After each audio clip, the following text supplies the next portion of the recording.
चलिए ध्यान दीजिएगा अपने टॉपिक के ऊपर। आप लोग का हिंदी में वर्ण पढ़ चुके हैं, संज्ञा पढ़ चुके हैं, सर्वनाम पढ़ चुके हैं, विशेषण पढ़ चुके हैं, क्रिया है। ध्यान से समझिएगा, क्रिया को हम लोग इंग्लिश में वर्ब भी कहते हैं। इसका डिफाइन देखिए क्या बोला गया है।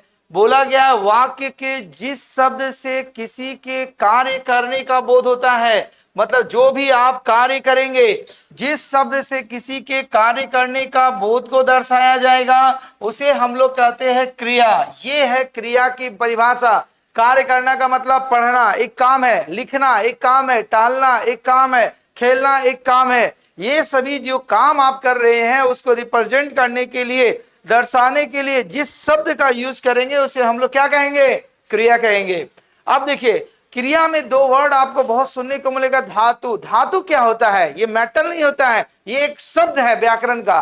धातु उस मूल शब्द से कहते हैं जिसे क्रिया की उत्पत्ति होती है, या क्रिया को शाब्दिक, धातु को शाब्दिक दृष्टि से आपका लिखा होगा इस शब्द योनि। शब्द योनि कहने का मतलब है कोई भी क्रिया का वर्ड का जो निर्माण होता है जिस धातु से ही होता है। जैसे पढ़ बोले ना हम लोग, एक वर्ड लिखे पढ़, ये पढ़ जो हुआ आपका धातु हुआ, मतलब क्रिया का धातु। इसे आप पढ़ना भी बना सकते हैं, पढ़ाया भी बना सकते हैं, पढ़वाया भी बना सकते हैं।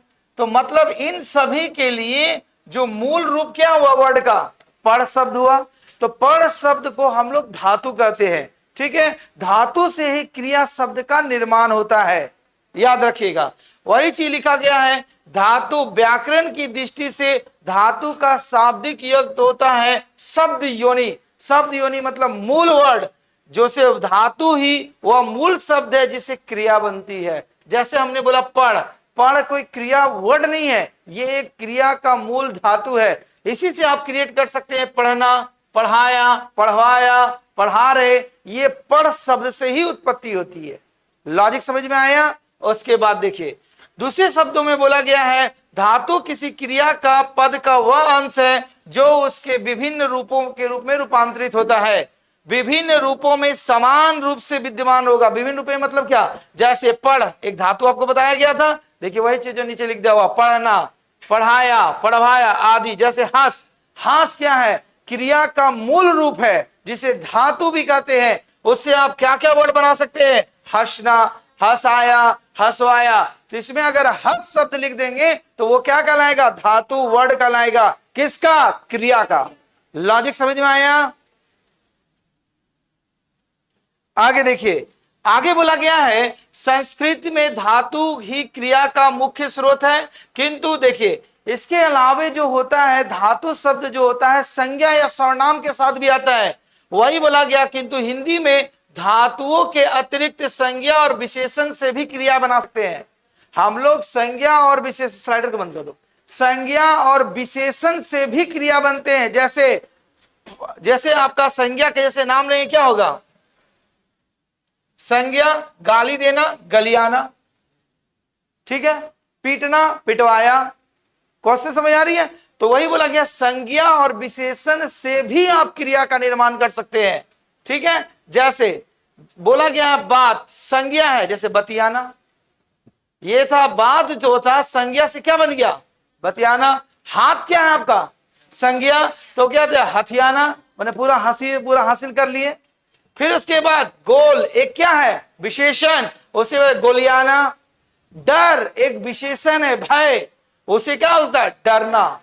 तो कहने का मतलब ये हुआ कि आप क्रिया का निर्माण संज्ञा और विशेषण से भी कर सकते हैं। कॉन्सेप्ट समझ में आया? आगे देखो, आगे देखिए, जो अभी हमने आपको धातु समझाया था, धातु मुख्यतः दो प्रकार के होते हैं, एक मूल धातु और यौगिक धातु। मूल धातु क्या होता है? वह शब्द जो अपना मूल रूप में आता है उसके साथ कोई भी चेंज नहीं होगा। जैसे पढ़, लिख, खा, रह, ये सभी मूल धातु है क्रिया का। यौगिक धातु मतलब होता है जब एक से दो या दो से अधिक धातु मिलकर के जिस शब्द का निर्माण करेंगे, जिस क्रिया का निर्माण करेंगे, उसे हम लोग यौगिक धातु कहते हैं। तो मूल धातु का देखिए वही परिभाषा लिखा गया है, मूल धातु स्वतंत्र होता है, वह किसी पर निर्भर नहीं होता है और वह अपना ओरिजिनल फॉर्म में रहेगा। जैसे जा, जा से आप बना सकते हैं जाना, जाएंगे, जा रहे हैं, जाऊंगा, बहुत सारे वर्ड बनेंगे ना। तो ये जा जो है ये क्रिया का मूल धातु है, ओरिजिनल फॉर्म। इसी से आप इससे बहुत तरह का वर्ड क्रिएट कर सकते हैं क्रिया का। जैसे पढ़, पढ़ का बताए थे अभी, पढ़ना, पढ़ाया, पढ़वाया, पढ़ा रहे, ये सभी सब बनेगा। लिख से बनेगा, खा से खाना, खिलवाना, खिला रहे, ये सभी हुआ। तो ये जो वही बोला गया है, मूल धातु स्वतंत्र होता है और वह किसी दूसरे पर निर्भर नहीं होता है, वह अपना ओरिजिनल फॉर्म में रहेगा। आगे यौगिक धातु के बारे में बोला गया है। यौगिक धातु मूल धातु में प्रत्यय लगाकर, प्रत्यय समझते हैं ना, क्रिया के किसी शब्द का पहले या बाद में लगता है, तो बोला गया प्रत्यय लगाकर अथवा कोई धातु को संयुक्त करके, संयुक्त मतलब एक से ज्यादा दो मिल करके बोला जाता है, बनाई जाती है, अथवा यह संज्ञा और विशेषण में प्रत्यय लगाकर धातु बनाया जा सकता है। तो सिंपल भाषा में याद रखिए, यौगिक धातु का मतलब वह धातु जो एक या एक से अधिक धातुओं से मिलकर बनता है, उसे हम लोग कहते हैं यौगिक धातु। या संज्ञा या सर्वनाम के साथ प्रत्यय लगाकर आ जाएंगे तो वो यौगिक धातु कहलाएगा। सही माई बात। और आपका मूल धातु मतलब वो स्वतंत्र होता है, उसको किसी से कोई मतलब नहीं, इंडिपेंडेंट। लेकिन यौगिक धातु आएगा वो अकेली नहीं आएगा, किसी के साथ आएगा, चाहे वो धातु का ही आकार में आए या संज्ञा या सर्वनाम के साथ प्रत्यय लग करके आए, इसीलिए उसे यौगिक धातु कहा जाता है। जैसे आपका आगे लिखा होगा, देखिए इसके बाद बोला गया है धातु। क्रिया का विभाजन दो आधार पर किया गया है। आपसे एग्जाम में पूछ देगा क्रिया का विभाजन कितने प्रकार से किया गया है, दो प्रकार से बोलिएगा, एक व्युत्पत्ति के आधार पर और एक रचना के आधार पर। ठीक है, पहले हम लोग पार्ट पढ़ेंगे व्युत्पत्ति के आधार पर, उसके बाद हम लोग रचना के आधार पर पढ़ेंगे। तो व्युत्पत्ति के आधार पर क्रिया के भेद, पहले होता है प्रेरणार्थक क्रिया। देखिए नाम से इसका काम चुका, प्रेरणा मतलब, प्रेरणा मतलब आप किसी के लिए प्रेरणा बनते हैं, तो वहां पर देखिए वही भाषा को क्या परिभाषित किया गया है, बोला वे क्रियाएं जिनसे यह पता चले कि कर्ता स्वयं काम नहीं करता है, वह किसी दूसरे की सहायता से काम करवाता है। कर्ता मतलब करने वाला व्यक्ति स्वयं काम नहीं करेगा, किसी दूसरे से करवाएगा, उसी को कहा जाता है प्रेरणार्थक क्रिया। जैसे वे क्रियाएं जिनसे यह पता चले कि कर्ता स्वयं कार्य न कर कर किसी अन्य को कार्य करने के लिए प्रेरित, प्रेरित प्रेरणा, प्रेरित प्रेरणा, प्रेरित प्रेरणा मतलब प्रेरित करेगा, तो वो कहलाएगा हमका क्या, प्रेरणार्थक क्रिया। प्रेरणार्थक क्रिया का पहचान कि कर्ता जो रहेगा स्वयं नहीं काम करेगा, वो किसी दूसरे से करवाएगा, करवाने के लिए क्या करेगा, प्रेरित करेगा, इसीलिए उसे हम लोग क्या कहेंगे, प्रेरणार्थक क्रिया। ठीक है, जैसे यहां एग्जाम्पल, पढ़ना से पढ़ाना, देखो पढ़ाओ, ठीक है, ये काम नहीं करेगा, पढ़वाया, वो अपने नहीं किया, किसी दूसरे से पढ़वाया। लिखना से लिखवाया क्रिया, दो प्रेरणार्थक रूप में बनते हैं। ठीक है, लिखना का क्या, एक लिखना का हुआ लिखाना और लिखवाया। लिखाना मतलब वो खुद लिखा नहीं, किसी दूसरे से लिखाना। लिखवाया वो खुद लिखा नहीं, किसी दूसरे से लिखवाया। कौन से समझ में आ रही है? तो लिखना का दो तरह का बनाया, एक लिखाना और एक लिखवाया। ये दोनों प्रेरणार्थक क्रिया बनी। क्यों बनी बोलो?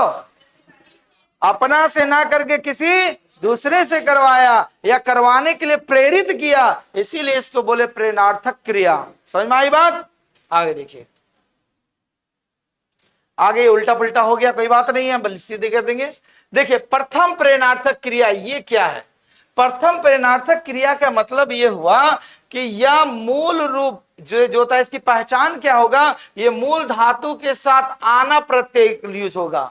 प्रथम प्रेरणार्थक, पहले प्रेरणार्थक क्रिया पढ़ लिए, उसमें प्रथम और द्वितीय आएगा। तो प्रथम प्रेरणार्थक क्रिया क्या होता है? वह क्रिया जो मूल धातु में आना शब्द आएगा यूज, आना जुड़ करके आएगा, तो उसी को हम लोग कहेंगे प्रथम प्रेरणार्थक क्रिया। कैसे? जैसे देखना, तो देखिए यहां पर देख होगा, तो यहां पर लिखा देखिए, देखना, दिखाना, दिखाना, दिखाना। यहां जो वर्ड गलत लिख दिया है, प्रिंटिंग आगे पीछे हो गया है, देखना था, और यहां पर लिखा हुआ है दिखाना, मतलब देखना का दिखाना। देखिए आना सब इसमें आ रहा है उच्चारण में। यहां लिखा होगा उठना, तो ये क्या बना, उठाना। तो लास्ट में हम लोग जो साउंड यूज कर रहे हैं आना शब्द आ रहा है ना, तो उसी को बोला गया प्रथम प्रेरणार्थक क्रिया के जब मूल शब्द में आना प्रत्यय लग जाएगा तो हो जाएगा प्रथम प्रेरणार्थक क्रिया। लॉजिक समझ में आई बात? आगे देखिए, कोई बात नहीं है, ये सब आगे पीछे हो गया, हम लिख देंगे। देखिए द्वितीय प्रेरणार्थक क्रिया का रूप, इसमें क्या बोला गया है, या मूल धातु के साथ वाना शब्द आएगा। कौन सा? वाना। आना आएगा तो प्रथम और वाना आएगा तो द्वितीय प्रेरणार्थक क्रिया। जैसे देखना, दिखवाना, देखना का दिखवा रहे हैं आप। उठना, उठवाना। उसके बाद सोना, सुलवाना। बच्चे लोग को सुलवाने का काम करते हैं ना, हाँ सही आई बात। तो क्या हुआ, कंटेंट इसका बना कि अगर प्रेरणार्थक क्रिया कितने टाइप का हुआ, दो टाइप का। कौन कौन? प्रथम प्रेरणार्थक क्रिया और द्वितीय प्रेरणार्थक क्रिया। प्रथम प्रेरणार्थक क्रिया की पहचान क्या है, मूल धातु के साथ आना, और द्वितीय प्रेरणार्थक क्रिया वाना। समझ में आई बात? तो अगर एग्जामिनर लिख देगा कि दिखवाना, तो बोला जाएगा ये किस तरह की प्रेरणार्थक क्रिया है, द्वितीय प्रेरणार्थक क्रिया। प्रेरणार्थक क्रिया की पहचान क्या है, ठीक है। और ये प्रेरणार्थक क्रिया मतलब जो अपने काम नहीं करेगा, किसी दूसरे से काम। मैंने आप दिखवा रहे हैं, अपने से नहीं दिखवा रहे, दूसरे से दिखवा रहे हैं। आप देख खुद नहीं रहे, दूसरे से दिखवा रहे हैं। लिख नहीं रहे, लिखवा रहे हैं, तो दूसरे से ही काम करवा रहे हैं। बोल नहीं रहे, बुलवा रहे हैं। बोलो बोलो, अरे बोलो दूसरा कोई, बुलवाने का काम करते हैं ना, तो वही काम होता है, प्रेरणार्थक क्रिया का आप काम करते हैं। कॉन्सेप्ट समझ में आई बात? आगे देखिए, उसके बाद आपकी दूसरी बात जो बोली गई थी यौगिक क्रिया। तो यौगिक क्रिया के बारे में बताए थे ना, जो एक या एक से अधिक धातु से मिलकर बना होगा, या संज्ञा या सर्वनाम के साथ क्या प्रत्यय लग जाएगा, तो उसे हम लोग यौगिक क्रिया कहेंगे। जैसे आपका था क्या, हंसना, हंसाना, उठना, बैठना आदि। अब संज्ञा के साथ देखिए जैसे होगा, यहां पर तो हट गया है, संज्ञा का धातु नाम जो होता है लाठी, तो यहां पर हो जाएगा लठियाना। हाँ, आप संज्ञा लाठी शब्द है तो लठियाएंगे आप, तो आपको भी तो क्रिया हो रहा है। लठियाना मतलब क्या, पूरा डंडा से पीट रहे हैं, उसी को ना बोलते हैं। फिर उसके बाद विशेषण में के साथ में आपका यहां मिट गया है, रहता तो बता देते। चलिए देखिए आगे, एक एग्जाम्पल आपको दे दिए। अब यहां से देखिए, उसके बाद होता है, देखिए पूर्व। पूर्व मतलब क्या होता है, पहले। तो वही बोला गया है पूर्वकालीन क्रिया, जिसको इंग्लिश में बोला जाता है एब्सोल्यूटिव वर्ब।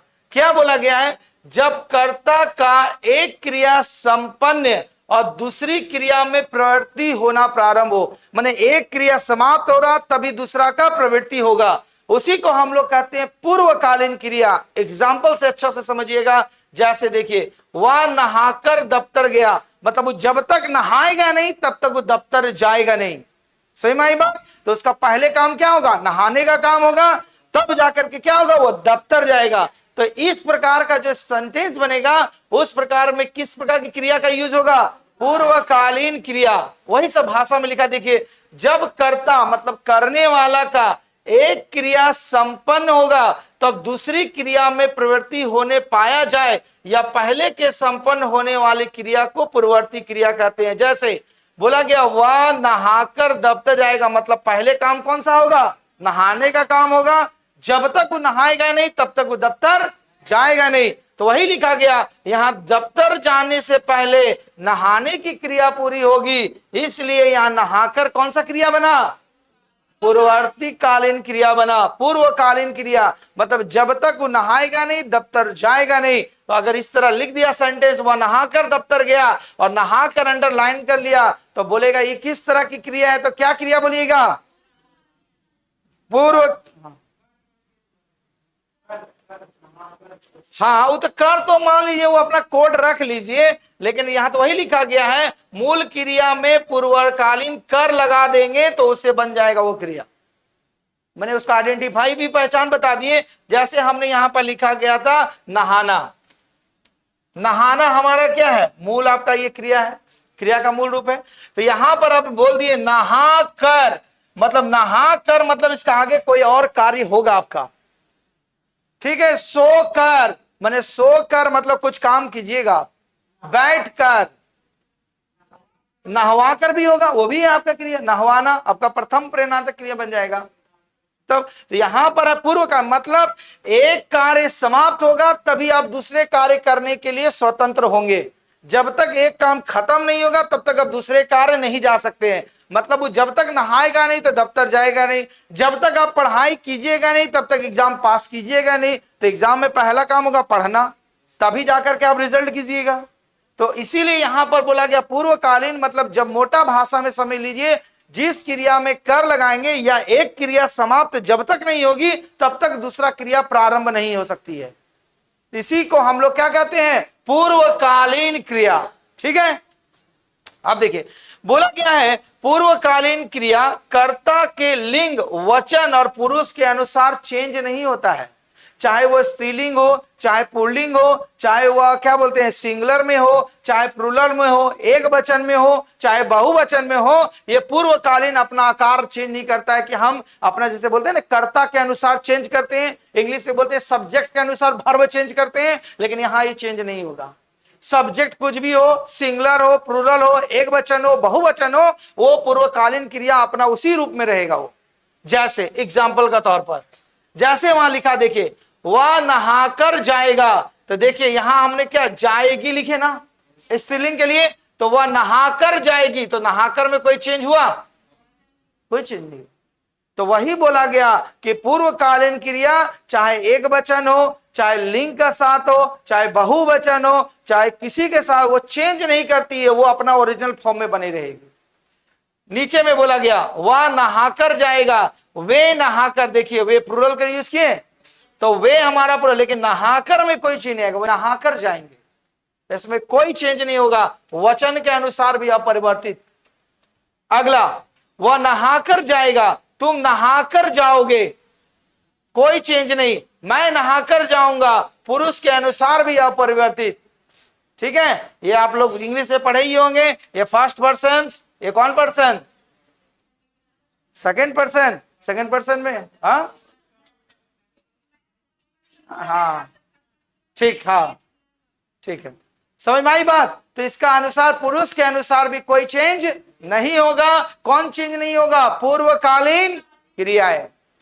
ठीक है,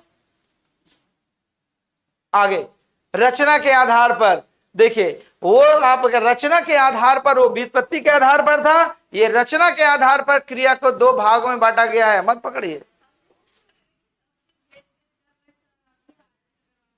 हाँ रचना के, हाँ तो वो था आपका व्युत्पत्ति के आधार पर, ये आपकी बनावट रचना स्ट्रक्चर के आधार पर। तो चाइना पढ़ाई तो पढ़ाते नहीं है। चलिए, रचना के आधार पर क्रिया को कितने भागों में बांटा गया है, दो। कौन कौन सा, सकर्मक क्रिया जिसको ट्रांसिटिव वर्ब कहते हैं, और एक अकर्मक क्रिया जिसको इनट्रांसिटिव वर्ब कहा जाता है। हाँ, सकर्मक अकर्मक। ठीक है, तो सकर्मक क्रिया मतलब ट्रांजिटिव वर्ब किसको कहा जाता है, जिसको इंग्लिश से बोलते हैं जिस क्रिया के साथ कर्म हो अथवा कर्म की संभावना हो, उसी को हम लोग सकर्मक क्रिया कहते हैं। कर्म मतलब काम होना चाहिए। जैसे मोहन विद्यालय जाता है, मोहन कहां जाता है, विद्यालय जाता है, तो यहां जाना क्रिया के साथ विद्यालय एक कर्म है। ठीक है, तो सकर्मक क्रिया का पहचान जिसके साथ कर्म हो। क्या कर्म करने जा रहे हैं, अभी आप पढ़ाई करने के लिए कोचिंग आ रहे, कोचिंग कर्म है आपका, पढ़ना क्रिया है। सही हमारी बात। तो वही बोला गया मोहन विद्यालय जाता है, तो इसमें आपका इसकी पहचान क्या है, जाना तो आपके साथ है लेकिन कर्म क्या है आपका, विद्यालय है, इसीलिए ये आपका सकर्मक क्रिया कहलाती है, ट्रांजिटिव वर्ब। ठीक है, उसके बाद देखिए वही लिखा गया वह पढ़ता है। देखिए तो पढ़ता है तो कुछ तो जरूरी पढ़ता होगा, तो पढ़ना यहां पर आपका क्या हुआ, क्रिया हुआ, लेकिन पुस्तक यहां कर्म होगा, क्योंकि पढ़ेंगे तो पुस्तक पढ़ेंगे, न्यूज़पेपर पढ़ेंगे, किताब पढ़ेंगे, वो साइलेंट कर दिया गया। समझ में आई? संभावना देखिए यहां लिखा हुआ है, कर्म की संभावना हो, या जिस क्रिया के साथ कर्म हो या कर्म की संभावना है। बोलेंगे सर यहाँ कुछ तो लिखा नहीं है, वो पढ़ता है तो पढ़ेगा क्या? न्यूज़पेपर पढ़ेगा, किताब पढ़ेगा, नोवेल पढ़ेगा, इसके अलावा तो कुछ नहीं पढ़ेगा। तो वहां जरूर वो संभावना कुछ पढ़ने का काम कर रहा है, इसीलिए इसे क्या कहा गया? सकर्मक क्रिया। समझ में आई? अगला देखो, हाँ पहचान वही है, कर्म का प्रधानता होना चाहिए। फिर उसके बाद सकर्मक क्रिया की पहचान कैसे करेंगे? जब इससे आप क्वेश्चन एराइज कर जाएंगे, उस सेंटेंस से प्रश्न पूछ सकते हैं, उस वर्ड सेंटेंस से, वाक्य से, तभी वहां सकर्मक क्रिया बनेगी। क्या क्या? जैसे क्या, कौन। जैसे हमने बोला गया मोहन विद्यालय जाता है, मोहन कहां जाता है? जवाब मिल रहा है? कौन विद्यालय जाता है? जवाब मिल रहा है आपको? तो जिस सेंटेंस और वाक्य से क्या, कौन का जवाब मिले उसे भी सकर्मक क्रिया कहा जाता है, ट्रांजिटिव वर्ब कहा जाता है। समझ में आई बात? और नीचे लिखा गया है अगर कोई उत्तर नहीं मिले तो वह, अच्छा उत्तर मिले तो सकर्मक, अन्यथा अकर्मक। जहां आपको जवाब मिलेगा वो आपका सकर्मक क्रिया ट्रांजिटिव वर्ब कहलाएगी, और जहां कोई जवाब नहीं मिलेगा वहां आपका इनट्रांजिटिव वर्ब, जिसको कहते हैं हम लोग अकर्मक क्रिया बोला जाता है। ठीक है? सकर्मक, सकर्म जो उसके साथ जुड़ा रहेगा या कर्म की प्रधानता रहेगी। आगे देखिए, अकर्मक क्रिया इनट्रांजिटिव वर्ब क्या बोला जाता है? बोला गया अकर्मक क्रिया के साथ कर्म नहीं होता है। देखिए कर्म नहीं होगा और उसका फल कर्ता पर पड़ेगा, जो कर रहा है उसी पर पड़ेगा। जैसे मैं सोता हूं, सो रहा कौन? मैं, मतलब कर्ता सो रहा है, कर्ता सो रहा है, कर्ता सो रहा है। कर्ता कौन है यहां पर? मैं है। तो वो आपका क्या है? आपका मैं जो करता है। तो इस सोना का प्रभाव, इफेक्ट वर्ब का किसके ऊपर पड़ रहा? मैं के ऊपर। वही बोला गया कर्मक क्रिया का पहचान ये है कि उसका कर्म का प्रभाव कर्ता पर पड़ेगा, करने वाला जो रहेगा, जो सब्जेक्ट बोलते हैं इंग्लिश में, उस पर पड़ेगा, उसी को कहा जाता है अकर्मक क्रिया। जैसे मैं सोता हूं, घोड़े दौड़ते हैं, तो दौड़ रहा कौन? घोड़े पर प्रभाव पड़ रहा, इसीलिए यहां पर ये आपका अकर्मक क्रिया का काम करेगा। अकर्मक क्रिया की पहचान क्या है? क्या, किसे और किसको आदि प्रश्न करने से कोई उत्तर नहीं मिलेगा। जैसे एग्जाम्पल के तौर पर वाक्य बच्चे रोते हैं, प्रश्न किया बच्चे क्या रोते हैं, कोई उत्तर नहीं मिलेगा आपको। वही बोला गया क्या, किसे और किसको जब आप क्वेश्चन कीजिएगा, प्रश्न कीजिएगा, तब उसको वहां जवाब आना चाहिए। जैसे सकर्मक में क्या, कौन करने पर जवाब आता था। तो देखिए दूसरे बार में बच्चे, ये बोल दिए हमने अपने प्रश्न, बच्चे रोते हैं, कोई उत्तर नहीं। यहां पर बच्चे किसे रोते हैं, कोई जवाब नहीं मिलेगा। इस बच्चे से प्रश्न पूछेगा जाएगा तो नहीं क्वेश्चनाइज कर सकते हैं। यहां रोना क्रिया अकर्मक है। क्यों अकर्मक क्रिया है? क्योंकि रोने का जो इफेक्ट है वो कर्ता के ऊपर पड़ रहा, सब्जेक्ट के ऊपर पड़ रहा है। तो जब बोला जाएगा जिस क्रिया का प्रभाव कर्ता के ऊपर पड़ेगा तो उसे आपको क्या कहा जाएगा? अकर्मक क्रिया कहा जाएगा। और सकर्मक क्रिया की पहचान क्या है? जो उसके साथ क्या होना चाहिए? कर्म होना चाहिए और कर्म की संभावना होनी चाहिए, उसी को सकर्मक या ट्रांजिटिव वर्ब कहते हैं। सही में आई बात? आगे आइए, कंपाउंड वर्ब, संयुक्त जिसको बोला जाता है क्रिया, संयुक्त क्रिया। देखिए कंपाउंड से नाम पता चल गया। तो कंपाउंड वर्ब जो होता है दो क्रियाओं के योग से निर्मित। यहां पर एक वर्ब नहीं आएगा, कितने वर्ब आएंगे? दो वर्ब आएंगे, जिसको हिंदी में बोलते हैं क्रिया। तो बोला गया दो क्रियाओं के योग से निर्मित क्रियाएं संयुक्त क्रिया कहलाती है। एग्जाम्पल के तौर पर मेरी बात पर वह चौंक उठा, चौंकना भी वर्ब है और उठना भी वर्ब है, तो दो वर्ब आया। तो जब जिस क्रिया में या जिस शब्द में दो क्रिया एक साथ प्रयुक्त होगा तो उस तरह के हम लोग वर्ब को किस तरह के वर्ब कहेंगे? संयुक्त क्रिया या कंपाउंड वर्ब। नाम में नहीं काम छिपा हुआ है। संयुक्त मतलब कंबाइंड, जुड़ा होगा, मोर देन वन, तो कम से कम दो होना चाहिए। जैसे घंटी बजते ही छात्र उठ खड़े हुए, उठना खड़ा होना। यहां पर पूछा जाएगा ये किस तरह की क्रिया है, तो क्या नाम देंगे इसको? संयुक्त क्रिया का नामकरण करेंगे। समझ में आई बात? आगे तो बोला गया उद्धत वाक्य में, मतलब ऊपर के वाक्य में जैसे लिखा हुआ है चौंकना, उठ खड़े हुए, ये सभी संयुक्त क्रियाएं जो बोले गए। अब देखो क्या हुआ, संयुक्त क्रिया में आपका दो तरह का क्रिया होगा, एक प्रधान जिसको बोलते हैं मेन वर्ब और एक हेल्पिंग वर्ब इंग्लिश में बोलते हैं ना। तो वही बोला गया है कि संयुक्त क्रिया में पहली क्रिया प्रधान होती है और दूसरी सहायक होती है। जैसे मैं भी जा सकता हूं, तो यहां पर जो जाना है वो प्रधान क्रिया होगा, प्रधान क्रिया होगा, और सकना जो होगा सहयोगी क्रिया होगा, मेन वर्ब और हेल्पिंग वर्ब। ठीक है, जिसको इल्म में कहते थे, हिंदी में भी वही होता है, कोई हिंदी इंग्लिश में डिफरेंस नहीं है, उसमें भी ग्रामर पढ़ना है, यहां भी ग्रामर पढ़ना है। तो वहां जब नहीं सर पढ़ा रहे तो इसी को ट्रांसलेट कर लेना अपना इंग्लिश में। समझ में आ रही बात? हाँ, आइटम ऑफ फ्रेज नहीं आएगा, एक दो आएगा तो उसे रटने वाला चीज है। तो item of phrase, one word substitution, सेंटो, साइनो, वो सब तो रटना है। हाँ, वो तो आइडिया सेंस बना था। चलिए कम टू द पॉइंट, अभी अपनी बात। चलिए, तो आपको पता चल गया कंपाउंड में कितने तरह का क्रिया का यूज होता है। अरे बोलो, नींद आ रहा? नींद अभी फाड़ने का दवा है मेरे पास। देखिए अभी नींद सबका फट जाएगा। चलिए, क्रियाएं कितनी तरह का होती है आपका संयुक्त क्रियाएं में बताया गया, तो कितना इसकी पहचान क्या है? एक साथ दो भार या क्रिया आएंगे, उसी को हम लोग क्या अंश क्रिया कहेंगे?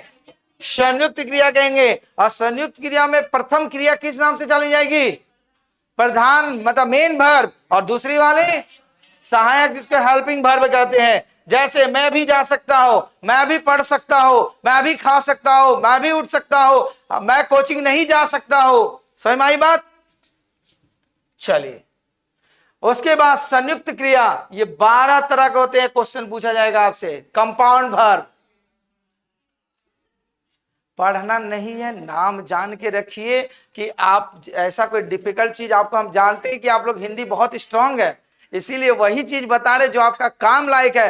जैसे संयुक्त क्रिया, अगर जैसे मैं तो पूछ सकना, पहचान तो रहेगी, आइडेंटिटी। एग्जाम में भूला भट के मेमोरी में कि हाँ मंगलम सर पढ़ाए थे तो मेरा दिमाग में है, वहां संयुक्त क्रिया मार दें, इतना ब्रेन में तो रहेगा ना, क्योंकि ये हमको भी पता है कि आप लोग कितना पढ़ रहे हैं, इसीलिए वो हमको पता है, इसीलिए हम आपका जो पढ़ने का काम को हम आप ही का काम हम कर दे रहे हैं। तो कहने का मतलब आपसे पूछा जाएगा कि संयुक्त क्रिया कितने प्रकार की होती है, ये क्वेश्चन 12। ठीक है, 12 प्रकार की, ये सब नहीं होगा लेकिन आइडेंटिफाई जान के रखिए जब लिख दिए तो। ठीक है, तो 12 प्रकार में तो आरंभ, देखो नाम से काम छिपा हुआ है, आरंभ बोधक मतलब स्टार्ट करेगा किसी भी वाक्य को, तो इससे क्रिया के आरंभ होने का बोध होता है। जैसे वह बैठते बैठते सोने लगा, मतलब वो पहले सोया नहीं, वो बैठते बैठते सोने लगा, तो सोने से पहले वो क्या कर रहा था? बैठ रहा था, आरंभ हो रहा था ना। तो जिस क्रिया से आरंभ होने का पता चले उसी को बोला जाता है आरंभ बोधक। कौन से सब आपको समझ में आएगा, कुछ ऐसा चीज नहीं लिखेंगे कि आपको नहीं समझ में आएगा। समाप्ति बोधक मतलब उसे समाप्त एंड होने का पता चलेगा, इससे क्रिया के संपन्न मतलब समाप्त होने का पता चलेगा। जैसे छात्र कक्षा में जा चुके थे, देखो जा चुके थे माने छात्र एंट्री कर चुका, काम समाप्त, अब वो जा चुका है, अब वो पढ़े चाहे नहीं पढ़े वो जानेगा, लेकिन कक्षा में उसका बाबूजी मम्मी लोग भेज दिया है। ठीक, आकस्मिक मतलब एक्सीडेंट का आकस्मिक होना कार्य, तो बोला गया इससे क्रिया के तुरंत होने का बोध होता है। जिस क्रिया से तुरंत होने का बोध होगा उसी को कौन सी क्रिया कहेंगे? आकस्मिक क्रिया कहेंगे। जैसे आदेश पाते ही चल पड़ा, उसको जैसे ही ऑर्डर दिए 1 मिनट का, तुरंत 9 2 11, बोले छुट्टी, तुरंत बगना भागो, है ना, बोले कल से छुट्टी, बैग उठाए घर रवाना। आदेश ऑर्डर जैसे मिला तो वही आकस्मिक बोधक। ठीक है, इसको याद रखिएगा, एग्जामिनर इसको पूछेगा। हाँ, और पहचान आपको संयुक्त क्रिया की पहचान क्या होती है? 2 क्रियाएं साथ साथ होगी। समझ में आई बात? न तो भर के रखेंगे खाली ट्रांजिटिव और इंट्रांजिटिव, जानते भी होंगे कि ना जानते हो भगवान जाने। चलिए आगे, अगला देखिए नित्याबोधक। नित्या मतलब कंटिन्यू चलना, इससे क्रिया की निरंतरता मतलब कंटिन्यूटी एकदम होना चाहिए, उसी को कहा जाता है नित्यता बोधक। जैसे नदी बहती रहती है मतलब कभी स्टॉप नहीं हो सकती वो, तो ये इसमें बहते रहना किस तरह का है, वो क्रिया है नित्याबोधक क्रिया कहते हैं इसे। उसके बाद अभ्यास बोधक, मतलब अभ्यास में समझते हैं ना क्या होता है, प्रैक्टिस जिसको बोलते हैं। इससे क्रिया के करने का अभ्यास का बोध होता है, जैसे वह पढ़ता रहता है। आप लोग इसका उल्टा ही है, ठीक है, वह पढ़ता रहता है, आप लोग मोबाइल देखते रहते हैं, मोबाइल देखते रहते हैं, ट्रूथ है। तो भी है अभ्यास बोधक, जहां कोई देखे तो प्रैक्टिकल मोबाइल देखता रह रहा है, अभ्यास बोधक का काम कर रहा है। क्रिया का वो है कौन सा क्रिया, कंपाउंड। देखो पढ़ाई बहुत इंटरेस्टेड है, लेकिन पढ़ते इंटरेस्टेड तरीका से नहीं, बोझिल दिमाग से पढ़ते हैं। अगर पढ़ाई को अगर आप प्रैक्टिकल लाइफ में ढाल देना, प्रैक्टिकल स्टाइल में, तो बहुत आनंद आएगा। लेकिन जरूर देख, मतलब दोनों में से दोनों को ठीक रहना पड़ेगा। तराजू का दो पहलू है, टीचर को भी ठीक रहना पड़ेगा, स्टूडेंट का भी। दोनों का बैलेंस गड़बड़ाता है, इसलिए दोनों गड़बड़ हो जाता है।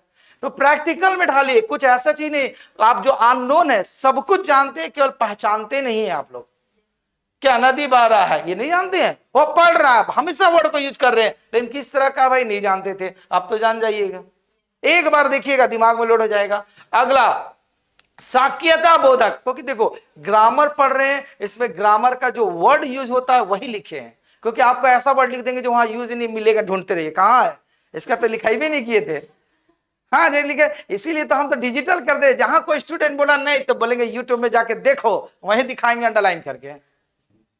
हाँ ठीक है। तो साक्यता बोधक क्या बोलता है, इस क्रिया, इससे क्रिया करने की शक्ति, पावर मिलेगा। जैसे मैं भी लिख सकता हूं, देखो मैं भी, आप भी पास कर सकते हैं, फोर्सफुली बोला जा रहा है वहां पर, ठीक है। मैं भी निबंध लिख सकता हूं, वो लिख सकता है तो हम नहीं लिख सकते हैं, वो पास करेगा एंट्रेंस तो हम नहीं कर सकते हैं, फोर्सफुली बोल रहे हैं ना। तो वही बोला गया शक्ति, पावर लगाइए, पावर। तो देखिए स से शक्ति, स से साक्य, समझ में आ रही बात। जहां पर आ जाएगा कहीं फोर्सफुल वाला वर्ड बोलने क्रिया का, तो स से शक्ति, स से साक्यता बोल दीजिएगा, ठीक। जहां बहने का होगा नित्य, मतलब नित्य, प्रतिदिन, लगातार, कंटिन्यू चलने वाला, अभ्यास मतलब रेगुलर प्रैक्टिस करने वाला, ऐसे वर्ड। अवकाश मतलब क्या होता है, अब्सेंट बोलते हैं ना, आज सर अवकाश दीजिए, आज छुट्टी चाहिए, वही देखिए होगा। इस क्रिया करने के लिए अवकाश का बोध होता है। जैसे बड़ी मुश्किल से मैं सो पाया, बड़ी मुश्किल से सर पढ़ पाते हैं, बड़ी मुश्किल से काम कर पाते हैं। एक वर्ड जोड़े मुश्किल, मतलब उस सेंटेंस में कुछ ऐड कर दे रहे हैं, ठीक है। तो वो किस तरह का क्रिया का परिचय देगा, अवकाश बोधक का। बहुत मुश्किल से आ पाते हैं सर, धूप इतना है क्या करे, कम से कम ठंडा का टाइम में बुलाते तो आराम से पढ़ते, बड़ी मुश्किल से पढ़ाई कर रहे हैं, तो भी मेरा बीएड में होगा कि नहीं होगा भगवान जानता है ना। तो वही बोला गया, बड़ी मुश्किल से सो पा रहे हैं। कॉन्सेप्ट समझ में आई बात। अनुमति, परमिशन मांगना, ठीक है, अनुमति बोधक, इससे कार्य किए जाने की अनुमति दिए जाते हैं। इससे कार्य किए जाने का, कोई भी आप काम कर रहे हैं तो परमिशंस, जैसे उसे सोने दो, उसे खाने दो, उसे पीने दो, उसे रहने दो, उसे पढ़ने दो, तो वो क्या अनुमति को रिप्रेजेंट करते रहा। तो इसे हम लोग अनुमति बोधक क्रिया कहते हैं। ये सब किस टाइप की क्रिया पढ़ रहे हैं आप, संयुक्त क्रिया पढ़ रहे हैं। कितना भाग होता है, 12। इच्छा, फिर वो ना अपनी इच्छा, इससे कार्य करने की इच्छा का बोध होगा। जैसे अब मैं सोना चाहता हूं, सर आप पढ़ाई करना नहीं चाहते हैं, बहुत पढ़ लिए सर, ग्रेजुएट किसी तरह हो जाए, वो बाबूजी मम्मी बोल रही है बीएड करो करो तो वो कर रहे, अन्यथा बहुत पढ़ लिए, अब हमको पढ़ना लिखना नहीं है, पढ़ लिख के क्या करेंगे, ठीक है। तो वही हुआ, अब मैं पढ़ना, सेंटेंस बदलेंगे, आगे बदले हैं, अब मैं सोना चाहता हूं, सर अब बहुत हो गया, आप थोड़ा सोने होने का टाइम दीजिए, ब्रेक ब्रेक दीजिए, ठीक है। अब मैं सोना, मतलब आप अपनी इच्छा जाहिर कर रहे, फीलिंग, सर बहुत गर्मी लग रहा है, फीलिंग जाहिर कर रहे, फैन चालू करने की इच्छा जाहिर कर रहे हैं, है ना। हाँ ठीक है, तो इच्छा जाहिर कर रहे हैं, ठीक है। उसके बाद निश्चय, मतलब कंफर्म।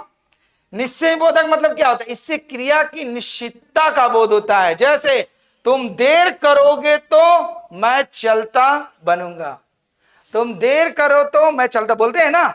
तो देखो ये निश्चितता, मतलब अगर देर किए तो हम चलते बने, कोई दिक्कत नहीं, अब छूटो चाहे वो, हम मोटरसाइकिल लेके 9 2 11, ठीक है। देर किए तो चौराहे पर रहो खड़ा, हम चल दिए।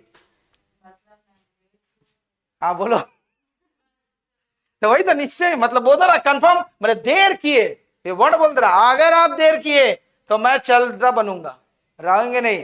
तो किस तरह का निश्चय बोधक और आवश्यकता बोधक, क्या बोलता है, इससे कार्य की आवश्यकता का पता चलता है। जैसे मुझे रविवार को भी विद्यालय जाना चाहिए, अच्छा सॉरी, मुझे रविवार को भी विद्यालय जाना पड़ता है, मतलब आवश्यकता, नीड है। रविवार को तो जनरली छुट्टी होती है, लेकिन रविवार को भी विद्यालय जाना पड़ता है। मुझे दोपहर को भी पढ़ने आना पड़ता है, हाँ मुझे दोपहर को 2 बजे भी पढ़ना आना पड़ता है, मतलब आपकी आवश्यकता है। नहीं सर जाएंगे पढ़ने तो कैसे पास करेंगे, सब आप यूज कर रहे, समझ में आ रही बात। मुझे गर्मी में भी पढ़ना पड़ता है, लाइन रहे नहीं रहे, पढ़ना पड़ भी करेगा, कोई विकल्प नहीं है।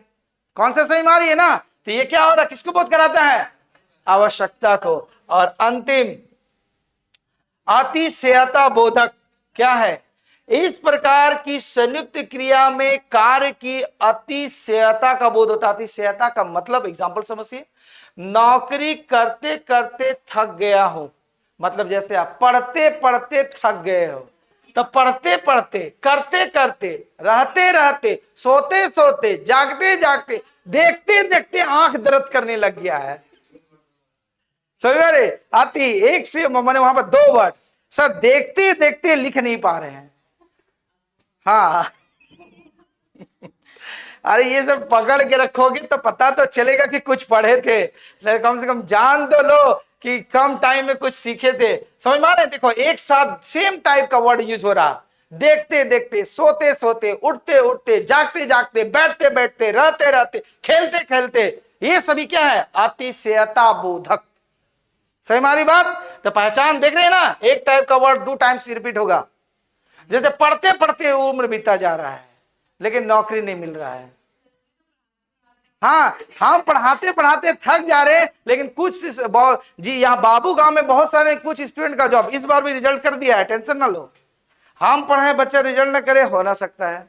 कितना फर्जरी आप लोग मारिएगा, रिजल्ट करवे कीजिएगा। अगर जितना पढ़ाए आज तक नहीं पढ़े, अभी से भी पढ़िएगा तो हो जाएगा। हम अभी भी बोल दे रहे, रीजनिंग का 30 रहेगा, 27 राइट मार के आइएगा, हिंदी 15 रहेगा, 10 इधर हो जाएगा, 37 नंबर आपका कोई छीन नहीं सकता। हम तो ऑनलाइन ही बोल रहे हैं ना, बोल लिख लीजिएगा। आज से भी पढ़ना चालू कर दिए तो कितनों फकैती मारे हैं, आज से ही पढ़ोगे तो ये जान लो। ऐसा कुछ नहीं है कि आप पढ़िए नहीं पढ़िए, हमको पता है कि क्या एग्जामिनर पूछेगा, स्टूडेंट को हमको क्या दे देना चाहिए, वो कितना फाकी मारेगा वो उतना बना लेगा। ये है पर्व। तो ये देख लो, लिख दिए ना, देखो डिस्प्ले डिजिटल इंडिया यहां दिखना है, ठीक है, इसके रिमाइंड कीजिएगा। रीजनिंग में 30 में 27 और हिंदी में 15 में 10, 37 नंबर। आज से ही पढ़ो, एक सप्ताह में फेस्टिवल भी है, अगर इसीलिए हम वीडियो यूट्यूब से हटाए नहीं है। स्वर्णाम वाला का क्या होता, दुर्भाग्य से कनेक्टर नहीं लगा था तो साउंड नहीं आया, इसलिए नहीं डाल पाए इसको। बाकी सब वीडियो हम A to Z डाल दे रहे हैं कि सोते सोते, बैठते बैठते, उठते उठते, कहीं भी मोबाइल देख लिए भूल से कि नंबर पार, हाँ खत्म। कौन से सही हमारी बात को। तो आपका क्रिया संयुक्त क्रिया मतलब कंपाउंड वर्ब कितने टाइप का, 12। रचना की दृष्टि से क्रिया का कितना रूप, 2। कौन कौन, और अकर्मक क्रिया, ठीक है। अब देखिए सहायक क्रिया पढ़े हैं ना, हेल्पिंग वर्ब, मुख्य क्रिया के साथ जुड़कर अर्थ को स्पष्ट करने वाली। मुख्य क्रिया के साथ अर्थ, मुख्य क्रिया के साथ जुड़ जाएगा और उसका अर्थ को स्पष्ट करेगा, उसी क्रिया को हम लोग क्या कहते हैं, सहायक क्रिया कहते हैं। जैसे मैं जा रहा हूं, मैं जाना चाहता हूं, जाना चाहता इनकम्प्लीट है, जाना चाहता हूं। मैं घर जा रहा हूं, मैं पानी पी रहा हूं, मैं घर जाऊंगा, लास्ट में सब में आएगा, हा हे ही था थे थी थी गा गे गी, सब यूज होगा लास्ट में। तो वही जो होता है कि मुख्य क्रिया के साथ जुड़कर उसके अर्थ को स्पष्ट कर देगा, तो उस क्रिया को हम लोग क्या कहते हैं, हेल्पिंग वर्ब। जो इंग्लिश में आप बोलते हैं is, are, am, was, were, यही ना होता है, that is called helping verb. कौन सा सही मारी है, आइए वेरी वेरी इंपॉर्टेंट। नाम बोधक, तो नाम किसका लेते हैं हम लोग? संज्ञा का नाम लेते हैं, उसी का नाम लेते हैं। तो नाम बोधक से ही काम छिपा हुआ है। संज्ञा और विशेषण के साथ क्रिया जोड़ने से नाम बोधक क्रिया बनती है। संज्ञा और विशेषण के साथ क्या जोड़ने से? संज्ञा और विशेषण के साथ जब आप क्रिया जोड़ दीजिएगा तो वो किस तरह की क्रिया बन जाएगी? नाम बोधक। जैसे संज्ञा दुश्मनी, क्रिया निकालना, तो दुश्मनी निकालना कौन सा क्रिया बना? नाम बोधक बना। दुश्मनी संज्ञा है और निकालना क्रिया है, तो दुश्मनी निकालना को जब